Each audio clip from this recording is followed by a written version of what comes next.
প্রচার প্রচারণায় ব্যস্ত সময় পার করছেন রাকসু নির্বাচনের প্রার্থীরা। ভোটারদের কাছে লিফলেট বিতরণ সহ নানা প্রতিশ্রুতি দিচ্ছেন তারা। প্রার্থীরা জানান ভোটারদের ব্যাপক সাড়া পাওয়া যাচ্ছে। এদিকে নির্বাচন কমিশন জানায় আচরণবিধি লঙ্ঘন করলে কঠোর ব্যবস্থা নেওয়া হবে। কেন্দ্রীয় ছাত্র সংসদ ও সিনেটে ৩০৬ জন প্রার্থী প্রতিদ্বন্দ্বিতা করবেন। এর মধ্যে কেন্দ্রীয় ছাত্র সংসদে ২৪৮ জন এবং সিনেটে ৫৮ জন প্রার্থী।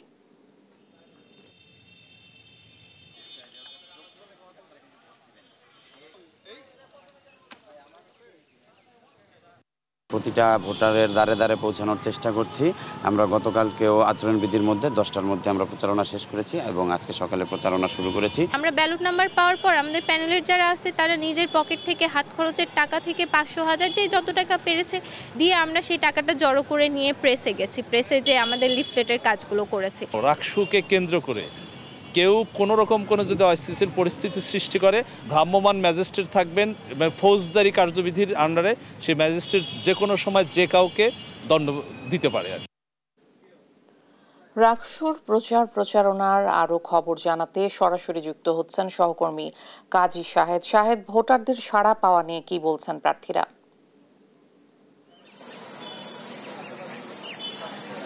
ধন্যবাদ ইশিকা। প্রচার প্রচারণা গতকালকে থেকে শুরু হয়েছে। আজকে সকালে কিছুটা কম থাকলেও এখন বেলা যত বাড়ছে শিক্ষার্থীরা প্রচার প্রচারণা তত বাড়িয়েছেন এবং মূল প্রার্থী যারা তারাও কিন্তু এই চত্বরে এসে বিভিন্ন ভোটারদের কাছ থেকে ভোট প্রার্থনা করছেন এবং বিভিন্ন যে প্যানেলগুলি আছে তারা তাদের যে লিফলেট ব্যালট নাম্বার নিয়ে ভোটারদের দ্বারে দ্বারে যাচ্ছেন, তারা ভোট প্রার্থনা করছেন।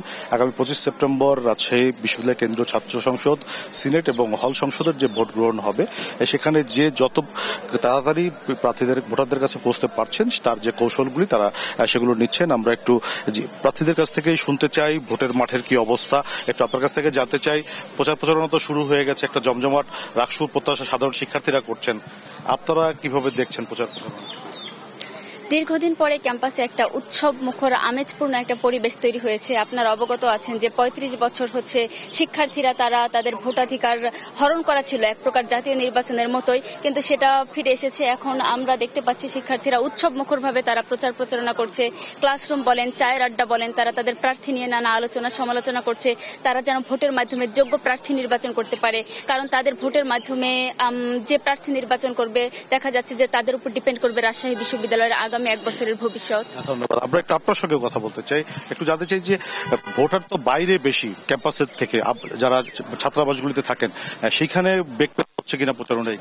হ্যাঁ, অবশ্যই। এটি আসলে আপনি জানেন যে রাজশাহী বিশ্ববিদ্যালয়ে মাত্র 33% আবাসিকতা আছে আর প্রায় 67% কিন্তু বাইরে। আমাদের সেক্ষেত্রে দেখা যাচ্ছে যে ক্যাম্পাসের বাইরে ভোটারদের কাছে যাইতে হচ্ছে এবং সেক্ষেত্রে অনেকটা কষ্ট হচ্ছে আর কি।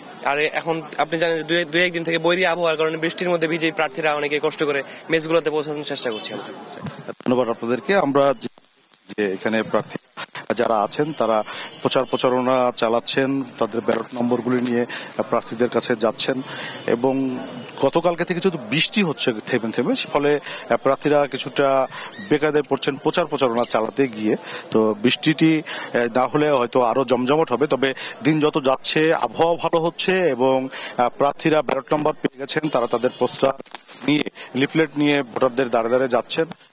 যতদিন এগিয়ে আসছে ভোটের ততই কিন্তু উৎসব মুখর পরিবেশ একটি রাকসুকে ঘিরে রাজশাহী বিশ্ববিদ্যালয় ক্যাম্পাসে। তো এই ছিল রাকসু নিয়ে ইশিকা আমার কাছে সর্বশেষ।